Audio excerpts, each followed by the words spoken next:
শুধু পিকনিক একটা অভিজ্ঞতা আছে, যেটা তৃতীয় অভিজ্ঞতা। আচ্ছা। এইটাতেই শুধুমাত্র কিছু শিক্ষা সফর রিলেটেড বা এই আনুষঙ্গিক বিষয়, ডিম ভাজা বলেন বা যেটাই বলি না কেন, আমরা পাঠদানের বিষয় আছে।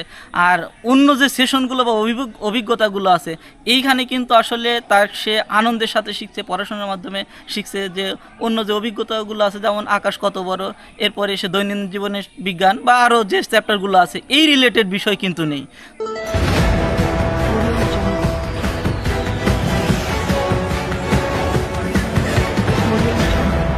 প্রিয় দর্শক, সবাইকে স্বাগত জানাচ্ছি। দর্শক, আমি এই মুহূর্তে আমার পাশে কিন্তু একজন অভিজ্ঞ শিক্ষক উপস্থিত আছেন। তো আমি আজকের একটি বিষয় নিয়ে একটু আলোচনা করতে চাই। বিশেষ করে আমাদের যে বর্তমান যে মাধ্যমিক স্তরে যে বিশেষ করে ক্লাস 6 থেকে বিষয়টা শুরু হয়েছে, যে নতুন কারিকুলাম। আরেকটা বিষয় আছে, সেটা হচ্ছে যে আমরা প্রত্যেকটা মানে মানুষের কাছে, বিশেষ করে এই যে স্কুলগামী বা কলেজগামী যে সমস্ত শিক্ষার্থী আছে, তাদের হাতে কিন্তু এখন এই যে স্মার্টফোনগুলো আসছে। তো এই যে স্মার্টফোন আসাতে কিন্তু একজন শিক্ষার্থী যেমন যতটা উপকার হচ্ছে, তার থেকে কিন্তু বেশি ক্ষতিগ্রস্ত হচ্ছে কিন্তু ওই শিক্ষার্থী। তো সেই বিষয়টা নিয়েই আমি আমার পাশে যে শিক্ষক আমরা পেয়েছি, তো সেই শিক্ষকের কাছ থেকে একটু তার কথা তো একটু শোনার জন্য চেষ্টা করব। তো প্রথমে একটু আপনার নামটা একটু জানতে চাই। আমি KM গোলাম পিয়ার, ভৌত বিজ্ঞান, চরভবানীপুর মাধ্যমিক বিদ্যালয়। আচ্ছা আচ্ছা।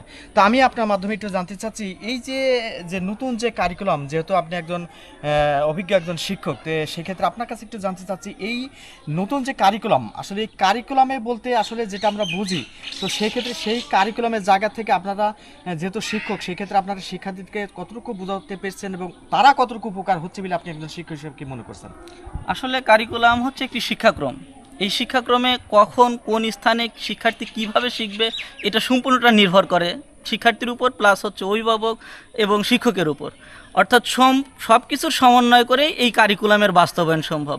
আসলে আমি শিক্ষক হিসাবে শিক্ষার্থীদেরকে কারিকুলামের যে ধাপগুলো আছে, যোগ্যতার যে ধাপগুলো আছে, বা কারিকুলামের যে শিক্ষণীয় 4টি বিষয় আছে, যে আমরা সবাই জানি, এই বিষয়গুলো তাদেরকে সুন্দরভাবে বোঝানোর চেষ্টা করছি এবং তারাও বুঝতে পারছে। তবে এই কারিকুলামটা নিঃসন্দেহে আমার মতো অনেক ভালো। আচ্ছা, আমি আরেকটা কথা আপনার সাথে একটু যুক্ত করতে চাই এবং একটু জানতে চাই, যে আমরা অনেক অভিভাবকের সাথেও কিন্তু কথা বলছি, কিন্তু অভিভাবকরা বিশেষ করে তারাও কিন্তু হুট করে এই যে যে নতুন যে সরকারি যে মানে চিন্তাটা যেটা প্রয়োগ করা আপনাদের মাধ্যমে প্রয়োগ করছে, সেটা হচ্ছে কারিকুলাম। সেই ক্ষেত্রে তারা বলছেন যে এই যে কারিকুলাম মানে হাতের কাজ, এবং সেই ক্ষেত্রে অনেক শিক্ষা অভিভাবক কিন্তু তারা কিন্তু বাড়িতে বসে যে সমস্ত শিক্ষার্থীরা আপনারা যে কাজগুলো দেন, তো বলা হচ্ছে যে আপনারা ডিম ভাজা বা অন্যান্য হাতের যেগুলো কাজগুলো আছে, তাতে বলছেন যে এতে কিন্তু তারা মানে ওই যে শিক্ষার্থী, ওকে, তাতে কিন্তু তার যে মননশীল বা মেধার এতে বিকশিত হচ্ছেন বা পড়াশোনা হচ্ছেন আর কি। তো সেই ক্ষেত্রে এই কথাটা যারা বলছে অভিভাবক, আসলে এই কথার উত্তরটা আপনি কি বলবেন? আসলে ষষ্ঠ শ্রেণীতে যদি বলি, শুধু পিকনিক একটা অভিজ্ঞতা আছে, যেটা তৃতীয় অভিজ্ঞতা। আচ্ছা। এইটাতেই শুধুমাত্র কিছু শিক্ষা সফর রিলেটেড বা এই আনুষঙ্গিক বিষয়, ডিম ভাজা বলেন বা যেটাই বলি না কেন, আমরা পাঠদানের বিষয় আছে। আর অন্য যে সেশনগুলো বা অভিজ্ঞতাগুলো আছে, এইখানে কিন্তু আসলে তার সে আনন্দের সাথে শিখছে, পড়াশোনার মাধ্যমে শিখছে। যে অন্য যে অভিজ্ঞতাগুলো আছে, যেমন আকাশ কত বড়, এরপরে সে দৈনন্দিন জীবনের বিজ্ঞান বা আরও যে চ্যাপ্টারগুলো আছে, এই রিলেটেড বিষয় কিন্তু নেই। তো আসলে এই যে অভিজ্ঞতাগুলো আছে, তার মধ্যে শুধুমাত্র একটা চ্যাপ্টার, এবং এটা একটা অভিভাবকের জাস্ট মানে সে তো আসলে কারিকুলামের ওইভাবে ট্রেনিংও পায়নি, যার কারণে অভিভাবকরা মনে করছেন হয়তো এরকম, কিন্তু যখন তিনি সম্পূর্ণ বিষয়টা ভালোভাবে বুঝবেন বা জানবেন, তখন কিন্তু এই বিষয়ে তারও একসময় আর বিরূপ কোনো মন্তব্য থাকবে না। তার মানে আপনি যেটা বোঝাতে চাচ্ছেন যে এটা অর্থাৎ অভিভাবকদের একটা ভ্রান্তিক একটা ধারণা, হ্যাঁ, যেটা তারা না জেনে না বুঝে বিষয়টা বলছে। মানে আসলে ভ্রান্তিক ধারণাও নয়, মানে আসলে তার সে যদি সম্পূর্ণ অভিজ্ঞতাগুলো জানতো, যে আমার এই বাচ্চার এই অভিজ্ঞতাগুলো আছে, ষষ্ঠ শ্রেণীতে এটা, সপ্তম শ্রেণীতে এটা, অষ্টম শ্রেণীতে এটা, নবম শ্রেণীতে এটা, এই অভিজ্ঞতাগুলো সম্পর্কে সে যদি জানতো।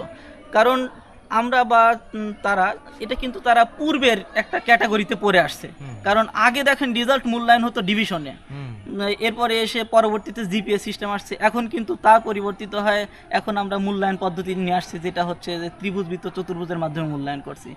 এবং প্রত্যেক অভিভাবকই কিন্তু চায় যে নগদে বিশ্বাসী, সেটা হলো যে সে চায় যে আমার ছেলে বা মেয়ে সে পরীক্ষা দিবে, পরীক্ষা দেওয়ার পরে প্রথম স্থান, দ্বিতীয় স্থান, তৃতীয় স্থান, এরকমভাবে মেধাক্রম আসবে। কিন্তু বর্তমান প্রেক্ষাপটে কিন্তু দেখেন মেধাক্রম নেই, কিন্তু তাকে মূল্যায়ন করা হচ্ছে। এতে এতে কি আসলে মানে একজন শিক্ষার্থী, আরেকটা বিষয় আপনার জানতে চাচ্ছি, যে এই যে নতুন থেকে যে কারিকুলাম, বিশেষ করে ষষ্ঠ শ্রেণী থেকে যেটা শুরু হয়েছে আর কি আপনার এই যে কারিকুলাম, তো সেই ক্ষেত্রে বলা হচ্ছে যে এখানে কোনো সায়েন্স, আর্টস কিংবা কমার্স থাকবে না আর কি। তো তার মানে কি সমস্ত শিক্ষার্থী কিন্তু একই লেভেলে যাবে আর কি। তো সেক্ষেত্রে আমার প্রশ্ন হলো যে অনেক অভিভাবক কিন্তু আমরা কিন্তু আমাদের কাছে প্রশ্ন করে যে আসলে আমার ছেলে যে বা আমার মেয়ে যে ডাক্তার হবে বা ইঞ্জিনিয়ার হবে, আসলে এই পড়াশোনার মধ্য দিয়ে আসলে কি সম্ভব কিনা, বা আপনি একজন শিক্ষক হিসেবে আসলে এই প্রশ্নের উত্তরটা কিভাবে দিবেন? আসলে দেখুন, যে নবম শ্রেণীর কথা যদি বলি, নবম শ্রেণীতে কোনো গ্রুপ বিভাজন থাকছে না, বিজ্ঞান, মানবিক বা ব্যবসায় উদ্যোগ, ব্যবসা বাণিজ্য, যে এই তিনটা শাখা কিন্তু নেই। কিন্তু যে পার্ট রিলেটেড যে বিষয়গুলো দেওয়া হয়েছে, যেমন নবম শ্রেণীর বিজ্ঞানের ভিতর দেখেন আপনি পদার্থ বিজ্ঞানের 2টা অভিজ্ঞতা আছে, এরপরে এসে রসায়ন বিজ্ঞানের 3টা বা 4টা অভিজ্ঞতা আছে, জীববিজ্ঞানের অংশ সেখানে আছে, ভূগোলের অংশ বিশেষ আছে। তো শিক্ষার্থী কিন্তু আসলে সে ধারণা পাচ্ছে, মানে ধারণা পাচ্ছে না তা বলবো না, আগে ডিটেলস পেতো, এখন সংক্ষিপ্ত স্বরে পাচ্ছে। তো এর পাশাপাশি এই কারিকুলাম বাস্তবায়ন করতে শিক্ষককে যেরকম মানে তাকে ডিটেলস ধারণা দিতে হচ্ছে, এবং আমাদেরকে বলা হয়েছে যে টিজির বাইরে আপনারা কিছু করবেন না। টিজিতে যে নির্দেশনা দেওয়া আছে, অর্থাৎ শিক্ষক সহায়িকা, টিচার্স গাইড, যে নির্দেশনা দেওয়া হয়েছে সেই নির্দেশনা মোতাবেক তাদেরকে সামনের দিকে ধাবিত করা হচ্ছে। এবং আমি মনে করি সে এই কারিকুলাম যখন সম্পূর্ণভাবে জানবে, বুঝবে, সেভাবে পড়াশোনা করবে, ভবিষ্যতে সে তার কাঙ্ক্ষিত লক্ষ্যে পৌঁছাতে পারবে, মানে তার যে উদ্দেশ্যটা সেটা সফল হবে।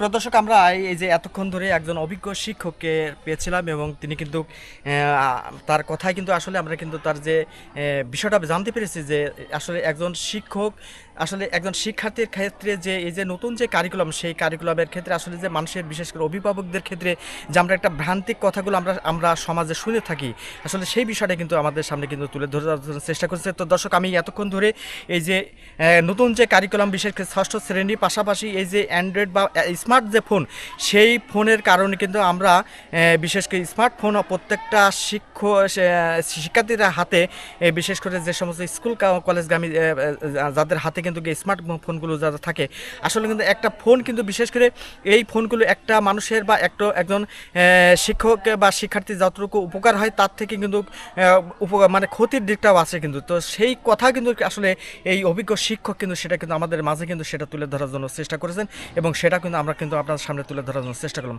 তো সবাই ভালো থাকবেন, সুস্থ থাকবেন এবং নিরাপদে থাকবেন। ধন্যবাদ সবাইকে।